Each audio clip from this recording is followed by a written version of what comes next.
৬৭,০০০-এর বেশি ফিলিস্তিনির মৃত্যুর পর গাজায় কার্যকর হলো যুদ্ধবিরতি। থেমেছে মিসাইল বোমার আঘাত, ক্ষুধার্ত লাখো ফিলিস্তিনির আশা, হয়তো দ্রুতই ঢুকবে ত্রাণের ট্রাক। চুক্তি মেনে ফিলিস্তিনের অবরুদ্ধ উপত্যকা থেকে সেনা প্রত্যাহার শুরু করেছে ইসরায়েল।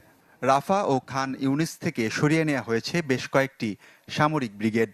উত্তর গাজা থেকে সাজোয়া যান অস্ত্রশস্ত্র নিয়ে সীমান্তের দিকে ভিড়ছে আইডিএফ সদস্যরা। অন্যদিকে নিজ ভূমিতে ফিরতে শুরু করেছে ফিলিস্তিনি বাস্তুচ্যুতরা। যদিও ফেলে আসা ঘরবাড়ি সবই এখন ধ্বংসস্তূপ। বসুন্ধরা ডায়াপেন্ট এখন আরো উন্নত। এই হট এয়ার থ্রো টপশিট দ্রুত শোষণ করে সোনামণিকে দেয় কোমল অনুভূতি। দখলদাররা সরতে শুরু করেছে, তাই বাড়ি ফেরার সিদ্ধান্ত নিয়েছি। জানি না কিছু অক্ষত আছে কিনা, অন্তত একটি বালিশ বা চাদরও যদি অবশিষ্ট থাকে তাও অনেক। তবে এমন ধ্বংসযজ্ঞের পর কিছু অক্ষত থাকার কথা না।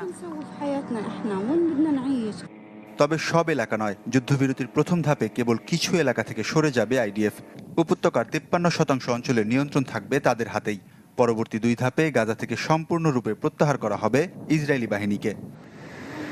শুক্রবার আনুষ্ঠানিকভাবে হামাসের সাথে যুদ্ধবিরতি অনুমোদন দেয় ইসরায়েলি পার্লামেন্ট। চুক্তি অনুযায়ী ২৪ ঘন্টার মধ্যে হয় যুদ্ধবিরতি কার্যকর। পরবর্তী ৭২ ঘন্টার মধ্যেই ৪৮ ইসরায়েলি জিম্মিদের মুক্তি দেবে হামাস। প্রথমে ২০ জন বেঁচে থাকা বন্দীকে মুক্তি দেওয়া হবে। কিছু বন্দীর মরদেহের অবস্থান শনাক্ত না হওয়ায় তা হস্তান্তরে বিলম্বের কথা জানিয়েছে হামাস। বিনিময়ে ইসরায়েলি কারাগার থেকে ছাড়া পাবে ২,০০০-এর মতো ফিলিস্তিনি। প্রবেশ করতে দেওয়া হবে ত্রাণ সহায়তা। প্রতিদিন ৬০০ ত্রাণের ট্রাক প্রবেশে রাজি হয়েছে জায়নবাদীরা। এদিকে যুদ্ধবিরতি বাস্তবায়ন ও পর্যবেক্ষণে ২০০ সেনা পাঠানোর সিদ্ধান্ত নিয়েছে যুক্তরাষ্ট্র। ইসরায়েল থেকে উপত্যকার পরিস্থিতির ওপর নজর রাখবে তারা।